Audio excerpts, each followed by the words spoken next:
Gara-gara kami di sana Pak, sampai Bapak begini, difitnah orang, dibola-bola orang seperti itu, karena kami yang berkonflik itu. Jadi mohon maaf sebesar-besarnya Pak. Apa yang disampaikan Pak JK dalam ceramahnya sebenarnya bukanlah sebuah pernyataan teologis yang mengajarkan doktrin. Kita semua tahu kalau kita baca, kita mendengar secara utuh, itu adalah analisis sosiologis tentang realitas pahit konflik secara khusus di Poso dan di Ambon. Dan apa yang disampaikan oleh Pak JK,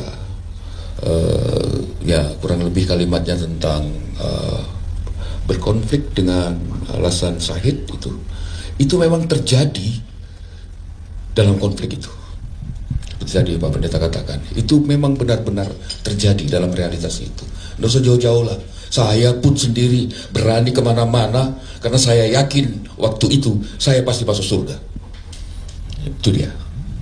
Dan banyak orang waktu itu ya minta didoakan, dan kami pakai jubah dan mendoakan mereka karena mereka yakin bahwa membunuh orang dan terbunuh pun akan masuk surga. Itu yang terjadi pada waktu itu. Tapi kemudian ketika Pak JK atas inisiatif beliau yang kami tahu berulang kali menyampaikan kepada kami di Poso melalui berbagai tahapan dengan dua pilihan yang kemudian menyadarkan kami, karena memang konflik sangat dahsyat waktu itu. Kita tahu sangat banyak korban dan saya mohon maaf atas semuanya itu.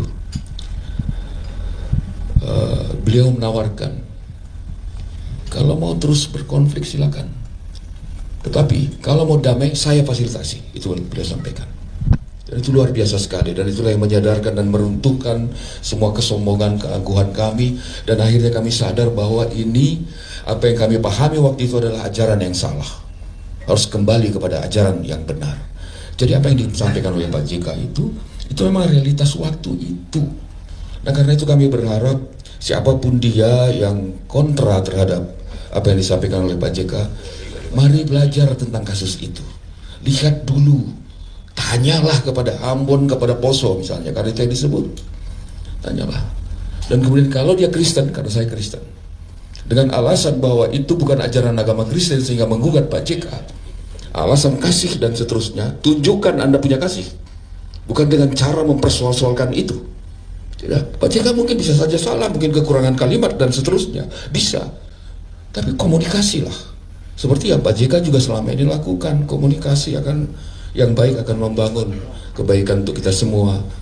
Apalagi sebagian yang mempersoalkan ini masih remaja waktu konflik itu mungkin ya, dan tidak tahu persis dengan itu. Dan karena itu yang paling penting tentu seperti tadi Pak JK katakan, bagaimana agar apa yang terjadi sekarang ini tidak merusak generasi berikutnya, generasi muda. Dan kami tidak ingin konflik terjadi lagi. Tidak ada yang dimenangkan di konflik itu. Semua sudah salah, semua hancur. Dan satu lagi, kami yang di Poso dan Ambon terima kasih tadi. Ya mohon maaf kepada Pak JK bahwa gara-gara kami lah ini Pak JK seperti ini. Ya Pak, gara-gara kami di sana Pak, sampai Bapak begini, difitnah orang, dibola-bola orang seperti itu, karena kami yang berkonflik itu. Jadi mohon maaf sebesar-besarnya Pak. Jadi kami minta siapapun dia, mari kita dialog lah bersama-sama. Melalui cara itu kita bisa menunjukkan bahwa Indonesia ini benar-benar negeri yang damai tentunya. Terima kasih banyak atas kesempatan yang luar biasa ini. Dan sekali lagi kami juga mohon maaf Pak JK jika selama ini sudah 25 tahun ya Pak ya deklarasi itu, kami belum pernah menyampaikan penghargaan kepada Pak JK ini. Belum pernah. Itu kesalahan kami tentunya Pak. Mohon maaf Pak, walaupun Bapak tidak menginginkan itu, kami tahu itu Pak. Jadi sekali lagi Pak, mohon maaf Pak, karena kamilah Bapak seperti ini dibuat oleh orang-orang itu. Terima kasih Pak.